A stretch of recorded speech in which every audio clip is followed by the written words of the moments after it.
دیمەنی یەکێک لە شەقامەکانی سلێمانیە. بوونی ژمارەیەکی زۆر لە سەگی بێلانە لە شەقام و پارک و گەڕەکەکان هاوڵاتیانی شارەکەی بێزار کردووە. وەک دەوترێت ئەم دیاردەیە مەترسی لەسەر ژیانی هەزاران کەس بەتایبەت ژن و منداڵ دروست کردووە. هەندێک جاریش سەگەکان لەلایەن هاوڵاتیانەوە ئازار دەدرێن. دوولایەن ئەوانیش مەترسین بۆ سەر هاوڵاتیان هاوڵاتیش هەیە کە لەوانێت ئازاریان پێ بگەێنە یا خواردنێکی خراپیان باتێ بێتەوەی گیان لە دەستدانیان. هەرچەندە لە سلێمانی پەناگەیەک بۆ لەخۆگرتنی سەگە بێلانەکان دروست کراوە، بەڵام بەهۆی زۆری ژمارەیانەوە تا ئێستا وەک پێویست نەتوانراوە کێشەی سەگی بێلانە چارەسەر بکرێت. پارتی سەوزی کوردستان کە گرنگی بە پرسە ژینگەیی و مرۆیەکان دەدات، پرۆژەیەک بۆ چارەسەرکردنی کێشەی سەگی بێلانە ڕادەگەێنێت.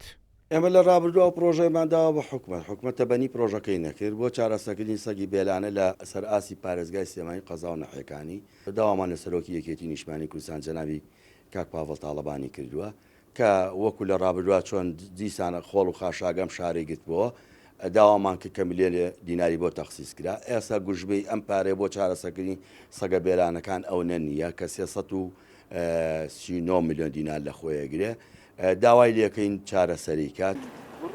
لە ماوەکانی ڕابردووشدا چەندین حاڵەتی پەلاماردان و گەستنی سەگ تۆمار کراوە.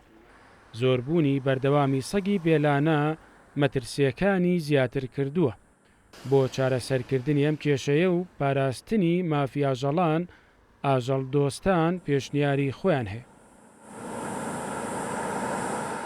واز لە کوشتن بێنین ئەگەر بین چارەسەری زۆربوونی سەگ بکەین ئەویش وەکو ڕاگررتنی ڕێژە نەزۆکردنە هەرچەنە وەکو ئاژەڵ دۆستێک لەگەڵ نەزۆکردنیشانیم چکەوە مافێکی خودایی درراوە بۆ ئاژەڵە تۆ لێ ئەسەنگیتەوە بەڵام ئیتر چاری ناچاری پێڵێن ئەمە.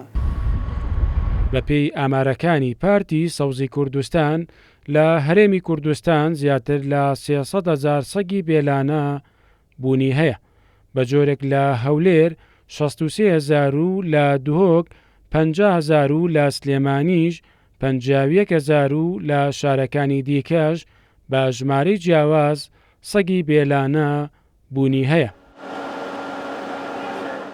مەریوان عەبدوڵڵا، کورتسات نیوز، سلێمانی.